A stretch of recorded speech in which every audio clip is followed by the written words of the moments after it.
விழுப்புரம் மாவட்டம் ஆலகிராமம் பகுதியில் உள்ள விநாயகர் சிலைதான் தமிழ்நாட்டின் முதல் விநாயகர் சிலை என வரலாற்று ஆய்வாளர்கள் பலர் கூறுகின்றனர். கிபி 7ஆம் நூற்றாண்டில் பல்லவ மன்னன் முதலாம் நரசிம்மவர்மனின் படை தளபதி பரஞ்சோதியால் கர்நாடக மாநிலம் வாதாபியில் இருந்து கொண்டு வந்த விநாயகர் சிலைதான் முதல் மூத்த விநாயகர் சிலை என வரலாறு கூறுகிறது. இந்நிலையில் ஆலகிராமம் பகுதியில் உள்ள விநாயகர் சிலைதான் தமிழ்நாட்டின் முதல் விநாயகர் சிலை என வரலாற்று ஆய்வாளர்கள் பலர் கூறுகின்றனர். 2015ஆம் ஆண்டு இக்கோவிலின் கல்வெட்டுகளை ஆராய்ந்த மறைந்த ஐராவதம் மகாதேவன், வீரராகவன், மங்கையர்க்கரசி உள்ளிட்டோர் இதனை உறுதிப்படுத்தியதாகவும் வரலாற்று ஆய்வாளர் செங்குட்டுவன் கூறியுள்ளார். இதனால் பல்லவர்களின் ஆட்சிக்கு முன்பே தமிழ்நாட்டில் விநாயகர் வழிபாடு இருந்தது என்பது உறுதியாகியுள்ளதாக அவர் தெரிவித்துள்ளார். ஆலகிராமம் விநாயகர் சிலை குறித்து அறநிலையத்துறைக்கு விளம்பர பலகை வைக்க வேண்டும் எனவும் செங்குட்டுவன் கூறியுள்ளார்.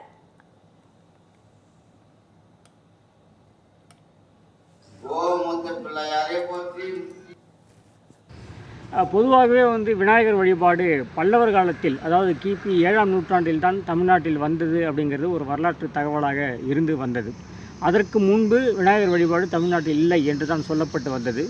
ஆனாலும் கூட விழுப்புரம் மாவட்டம் ஆலகிராமத்தில் இருக்கக்கூடிய விநாயகர் சிலை என்பது சற்று காலத்தால் முற்பட்டது, பல்லவர் காலத்துக்கு முன்பாகவே அந்த வழிபாடு தமிழ்நாட்டுக்கு வந்துவிட்டது என்பதை சொல்லக்கூடிய சிற்பமாக இருக்கின்றது.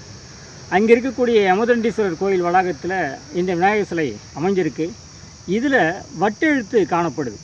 அதில் என்ன சொல்லியிருக்காங்கனாக்கா, பிறமிறை பன்னூர சேவிய கிழார் மகன் கொடுவித்து அப்படின்னு அந்த சிற்பத்தை யார் செய்து கொடுத்தாரோ அவருடைய பெயரை சொல்லும் அளவிற்கு அந்த வட்டெழுத்து அமைந்திருக்கிறது. விநாயகர் சதுர்த்தியையொட்டி சென்னை காசிமேடு பகுதியில் வீடுகளில் வைத்து வழிபட்ட விநாயகர் சிலைகளை குடும்பத்துடன் ஊர்வலமாக எடுத்து சென்று காசிமேடு, எண்ணூர் உள்ளிட்ட கடற்பகுதிகளில் கரைத்தனர்.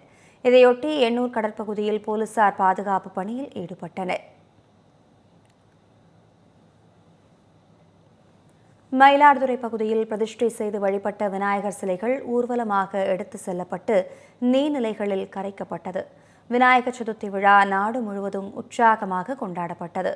மயிலாடுதுறை மாவட்டம் தரங்கம்பாடி, சங்கரன் பந்தல், இலுப்பூர் உள்ளிட்ட இடங்களில் விநாயகர் சிலைகள் பிரதிஷ்டை செய்து வழிபட்ட சிலைகள் ஊர்வலமாக எடுத்து செல்லப்பட்டு தரங்கம்பாடி கடற்பகுதியில் கரைக்கப்பட்டது.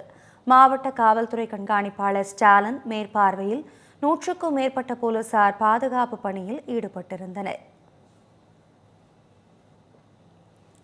விநாயகர் சதுர்த்தி விழா நாடு முழுவதும் கோலாகலமாக கொண்டாடப்பட்டது.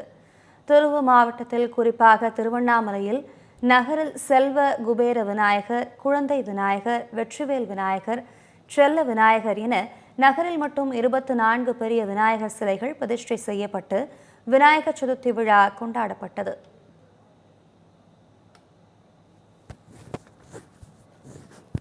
விநாயகர் சதுர்த்தியையொட்டி பெரம்பலூர் பழைய பேருந்து நிலையம் பகுதியில் சௌபாக்கிய விநாயகர் கோவிலில் கணபதி ஹோமம் பூஜை நடைபெற்றது. பால், தயிர், சந்தனம், திரவியம், மஞ்சள் உள்ளிட்ட அபிஷேக பொருட்களால் அபிஷேகம் செய்யப்பட்டு சிறப்பு பூஜைகள் நடைபெற்றது. இதேபோன்று வாலிகண்டபுரம் வாலீஸ்வரர் திருக்கோவிலில், செட்டிக்குளம் ஏகாம்பரேஸ்வரர் திருக்கோவில், பெரம்பலூர் பிரம்மபுரீஸ்வரர் திருக்கோவில் உள்ளிட்ட பல்வேறு திருக்கோவில்களில் சிறப்பு பூஜைகள் நடைபெற்றது. விநாயகர் சதுர்த்தியையொட்டி ராமநாதபுரம் மாவட்டம் திருவாடானை பெரிய கோவிலுக்கு எதிரே எழுந்தருளி இருக்கும் கைலாச விநாயகருக்கு சிறப்பு பூஜைகள் நடைபெற்றன. விழாவின் முக்கிய நிகழ்வாக விநாயகர் பெருமானுக்கு வெள்ளி கவசம் சாத்தப்பட்டு மகா தீபாராதனை காண்பிக்கப்பட்டது. இதில் திரளான பக்தர்கள் கலந்து கொண்டு சுவாமி தரிசனம் செய்தனர். விநாயகர் சதுர்த்தியையொட்டி சென்னை குரோம்பேட்டையில் கட்டட கலை நிபுணர் ஸ்ரீனிவாசனின் 18ஆம் ஆண்டு இலவச விநாயகர் சிலை கண்காட்சி தொடங்கியுள்ளது. மயிலில் செல்வது, 18ஆம் படி விநாயகர் உள்ளிட்ட 22,000 சிலைகள் காட்சியில் வைக்கப்பட்டுள்ளன. இக்கண்காட்சி செப்டம்பர் 7ஆம் தேதி வரை நடைபெறும் என தெரிவிக்கப்பட்டுள்ளது. காலை 9 மணி முதல் பகல் 12 மணி வரையும், மாலை 4 மணி முதல் இரவு 7 மணி வரையும் கண்காட்சியை பார்வையிடலாம் என நிகழ்ச்சி ஏற்பாட்டாளர் ஸ்ரீனிவாசன் தெரிவித்துள்ளார். இதேபோல் சென்னை பெரம்பூர் திருவிக நகரில் சர்க்கரை, பச்சரிசி, வெல்லம், துவரம்பருப்பு உள்ளிட்ட மளிகை பொருட்களை கொண்டு 15 அடி உயர விநாயகர் சிலை வடிவமைக்கப்பட்டுள்ளது. வரும் ஞாயிறு அன்று சிறப்பு பூஜை செய்யப்பட்டு பொதுமக்களுக்கு மளிகைப் பொருட்கள் விநியோகிக்கப்படும் என நிகழ்ச்சி ஏற்பாட்டாளர்கள் தெரிவித்துள்ளனர். இதனிடையே சிலையை ஆர்வத்துடன் கண்டுகளித்த பொதுமக்கள் செல்ஃபி எடுத்தும் மகிழ்ந்தனர். இதேபோல் திருப்பூர் ஓடக்காடு பகுதியில் பாஜக சார்பில் வைக்கப்பட்ட விநாயகர் சிலைக்கு சிறப்பு பூஜைகள் செய்யப்பட்டன. இதில் வடக்கு மாவட்ட பாஜக தலைவர் KCMP ஸ்ரீனிவாசன் உள்ளிட்ட ஏராளமானோர் பங்கேற்றனர். பின்னர் செய்தியாளர்களிடம் பேசிய KCMP ஸ்ரீனிவாசன், மக்கள் அனைவரும் மத நல்லிணக்கத்தோடு ஒற்றுமையாக உள்ளார்கள் என்பதை இவ்விழா அரசியல் கட்சியினருக்கு உணர்த்தியிருக்கிறது என்றும் தெரிவித்திருக்கிறார்.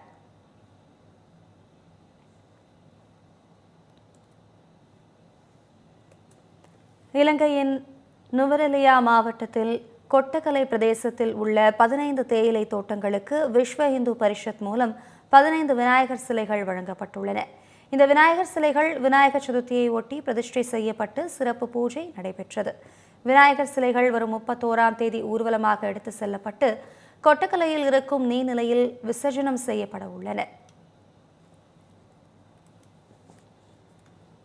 गणपति महास्वामी आनंद कोलाहल पंचमुख कार्तिक नीरांजनं दर्शयामि सत्यनायकने गं गणपतिः पूर्वं दर्शयामः भावयामः पूजैः अति उन्नत कैंगार।